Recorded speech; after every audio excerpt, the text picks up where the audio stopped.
हवन हेतु कुछ फल और पुष्प मंगाए हैं। चले? प्रेम की आरंभिक क्षण कितने अद्भुत होते हैं ना स्वामी। जब प्रथम बार हृदय को कुछ अनुभूतियां स्पर्श करती है, एक व्याकुलता रहती है जिसका कारण मन जानता तो है किंतु स्वीकार नहीं करना चाहता।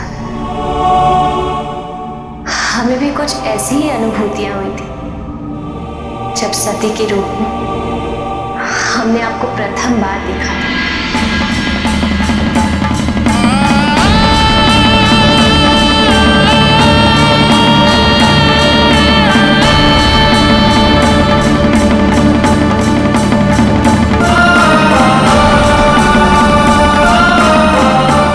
हमने प्रयत्न तो बहुत किया कि उन्हें नियंत्रित कर सके, किंतु कुछ प्रवाह ऐसे होते हैं जिन्हें कोई कितना भी रोकने की कोशिश करे, वो अपने वेग के साथ और भी तीव्रता से उन्हें बाहर ले जाते हैं। प्रेम, चिंता और भय, ये तीनों भावनाएं प्रत्यक्ष होने का कोई ना कोई मार्ग ढूंढ ही लेती है। हाँ स्वामी, जैसे जब गणेश ने अंजनी से ये पूछा कि हनुमान कहाँ है, कब लौटेगा, तब अंजनी की हनुमान के प्रति चिंता प्रत्यक्ष हो ही गई।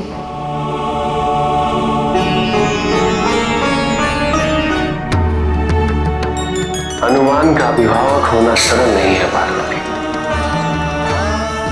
उसमें इतनी ऊर्जा विद्यमान है जो उसे स्थिर नहीं रहने देती। कल्पना करो पार्वती, अंजनी की यही चिंता कितनी प्रबल हुई होगी जब हनुमान ने अपने ऋषि मुनियों को पराजित कर दिया था। ऋषि मुनियों को परास्त?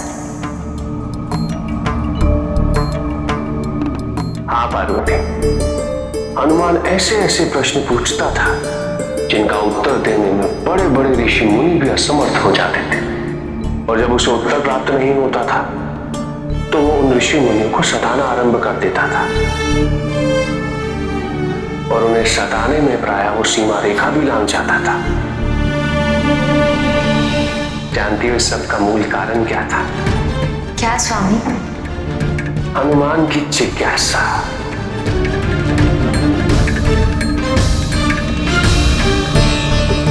उसकी ज्ञान अर्जित करने की क्षुधा कभी शांत नहीं होते थे।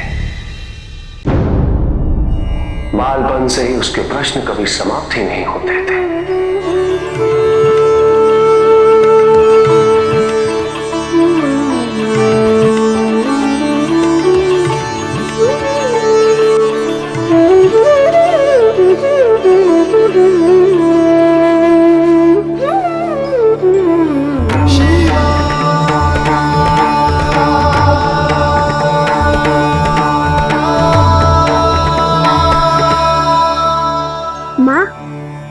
महादेव के हाथ में जो शस्त्र है उसे क्या कहते हैं?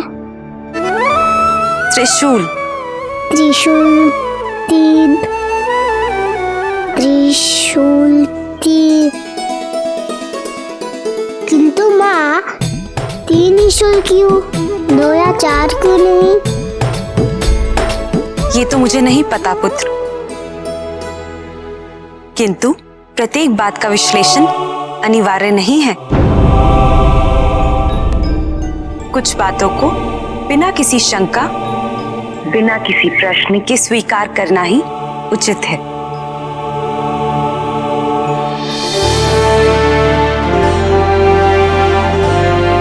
स्वीकार तो मैंने किया है कि महादेव का अस्त्र त्रिशूल है, किंतु मुझे विश्वास है कि संसार में कुछ भी बिना कारण नहीं होते। यदि 3 शूल है तो अवश्य उसके पीछे कोई कारण होगा, और उस पे प्रश्न उठा के मैं उसका महत्व कम नहीं कर रहा, अपितु उसका अर्थ समझ के मैं अपनी दृष्टि में उसका महत्व और बढ़ा रहा हूँ।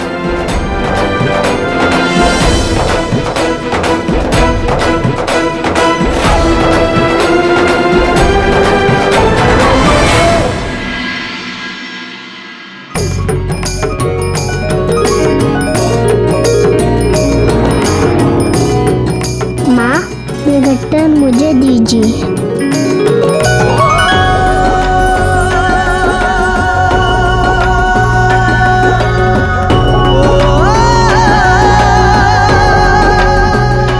माँ, तुम इतनी सारी लकड़ियाँ क्यों एकत्रित करती हो? यज्ञ के लिए। इतनी सारी लकड़ियाँ एक यज्ञ में? यज्ञ में पूरे 7 चरण होते हैं। उनके संपन्न होने तक अग्नि का प्रज्वलित रहना अनिवार्य है।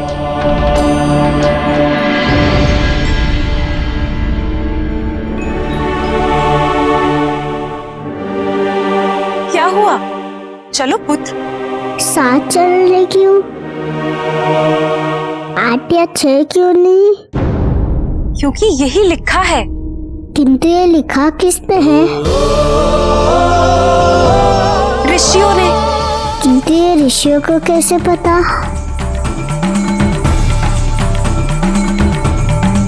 फिर इतने प्रश्न क्यों पूछते हो? किंतु मैं प्रश्न क्यों ना पूछूं? अब मैं और उत्तर नहीं दे सकती।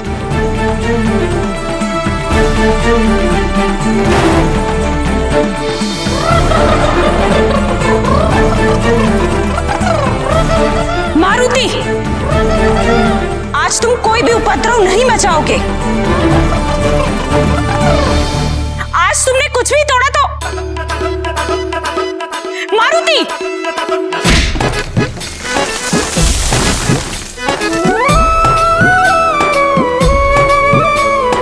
ये क्या किया तुमने?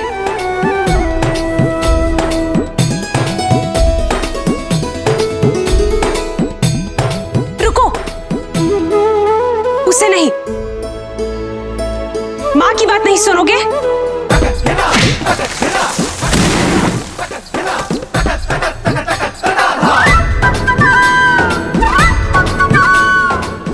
सुनो सुनो, मुझे ना एक बात सूझी है। कौन सी बात?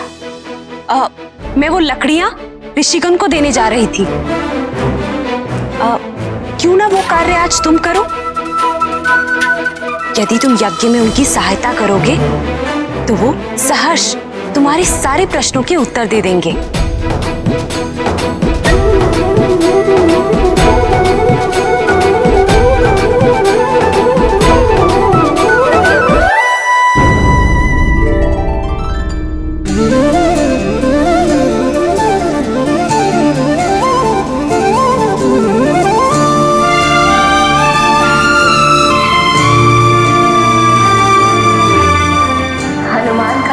उचित है। किसी के भी जिज्ञासा को उपयुक्त उत्तर से पोषित करना आवश्यक है। हाँ पार्वती, प्रत्येक माता पिता व गुरु का एक कर्तव्य है कि वह अपने शिष्य व संतान को उचित उत्तर ढूंढने के लिए प्रोत्साहित करते रहे। एक बालक को प्रेरित करना समस्त ब्रह्मांड को प्रेरित करने के समान होता है। जिन व्यक्तियों की जिज्ञासा उनके माता पिता या गुरु बालपन में ही पोषित नहीं करते, उन्हें प्रश्न पूछने के लिए प्रेरित नहीं करते, उनका अधिकांश जीवन भ्रम या अज्ञानता के अंधकार में व्यतीत होता है।